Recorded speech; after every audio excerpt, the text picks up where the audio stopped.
Hey there, Steeler Nation. Flip Fisher, staff writer for BehindTheSteelCurtain.com. Bring you a little information about where the team sits in regards to the 2020 salary cap. Currently, as you can see here, we're $5.7 million underneath the cap, according to overthecap.com. Now, I'm a huge fan of overthecap.com. Jason and Brad and the bunch over there doing a phenomenal job of keeping track of where the Steelers are sitting salary cap wise. So right now they have the Steelers at $5.7 million, which that's not a bad total if this was the second week in September, but it's not. We still have charges that are not showing up against the Steelers ledger right here at overthecap.com. One of those is the Steelers rookie class. Now, as you can see here, the rookie class counts almost 4.9 million. But right now, the rookies aren't even counting against the cap because none of them have signed their contracts yet. So they're only counting 610,000. Now, as you see here, they're all below the rule of 51. And the rule of 51, for anybody who's not familiar with it, during the offseason, only the top 51 salaries count against the salary cap. But come start of the season, there'll be a 52nd and a 53rd player that must be accounted for as well. So keep that in mind. That being said, for all intents and purposes, you have to include those. Not only you have to look at the rookie salaries, which with displacement, so every time one of the rookies signs one of their contracts, they're going to bump up into the top 51. So with displacement, that's going to be about $1.3 million that has to be accounted for yet. The 52nd and 53rd player, those have to be accounted for, which they're not yet. Now, as you can see, the minimum NFL salary is $610,000. Odds are there'll be a couple of undrafted rookie free agents that make the team, which usually does happen. Might be a little different if there's hardly any training camp or preseason this year. But you have to count 1.2 million just for those two positions. Then, of course, you have to take into account the practice squad, which is a little different this year because there's going to be 12 players. And the salary is going to be $8,400 per week. So that accounts for approximately $1.7 million. Now, the last thing that we have to include is carryover money. Now, one thing that's also needs to be included in the carryover money this year that's been different than years past will be the 54th and 55th players that can be active on game days that are brought up from the practice squad. Now, the thing is, when you bring them up from the practice squad, they're not going to be earning $8,400 for that week. They're now going to be earning over $38,000, which is the league minimum at $610,000 divided out. So what I'm projecting is that the Steelers will carry about $5 million into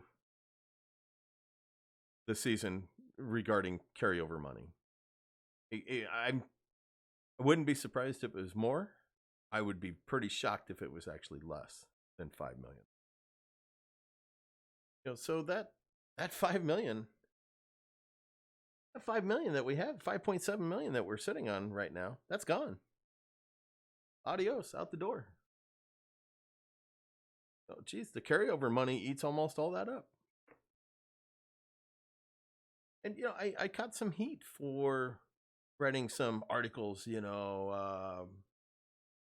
ringing the warning bells about where the Steelers were sitting cap-wise. I'm still not going to back off that because we still have some issues. We're going to have to make some cuts. Or some restructures. A couple of guys that could be cut. Just looking quickly through here, Jordan Berry leaves little dead money behind. He was good at times last year, but he was bad down the stretch. Some might want to get rid of Daniel McCullers. $1.5 million with very little dead money left. Personally, I think he's going to be this team's starting nose tackle, so I'm not gonna throw him out the car door yet.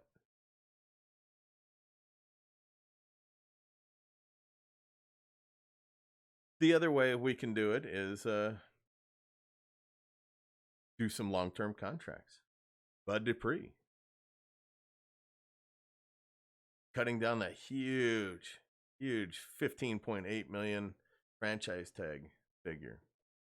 That would go a long ways. We have under 2 months to get that done. Till July 15th. Or we could sign like Cam Hayward to an extension, as this is his last year under contract. That's a pretty big cap number for him, $13 million. Will that get done? I guess it's gonna depend on a multitude of things. Whether the Steelers can find common ground on a contract with him, and maybe they don't even want to bring him back next year. Maybe they want to wait until after the season to see what happens.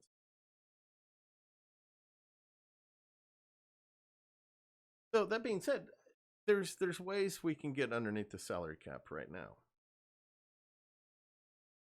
Maybe not the best of ways, but we got to do it. But we're still over 3 million. We're over 3 million over the cap. No matter what we see here for a number. 3.3 or 5.7 million. That's just a misleading fact. Misleading number. I'm going to give you a quick preview on probably one of my next videos. Actually going to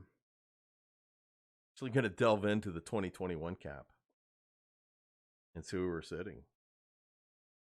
Right now, we're sitting at 28 million, but we only have 38 players under contract. A whole slew of unrestricted free agents. So be sure to be on the lookout for that one. And always, give me a thumbs up if you enjoyed the content of my video. Give me a thumbs down. I'm okay with that too. Be sure to subscribe and ring that bell to get notified when I put up new content, as I'm hopefully going to try to do now that life has become a little less busy. All right. Thank you all very much. This has been Flip Fisher, staff writer for Behind the Steel Curtain. Be sure to check out the accompanying article that will be on the site along with this video. All right. Y'all have a great Memorial Day weekend. Y'all take care and be safe. Laters.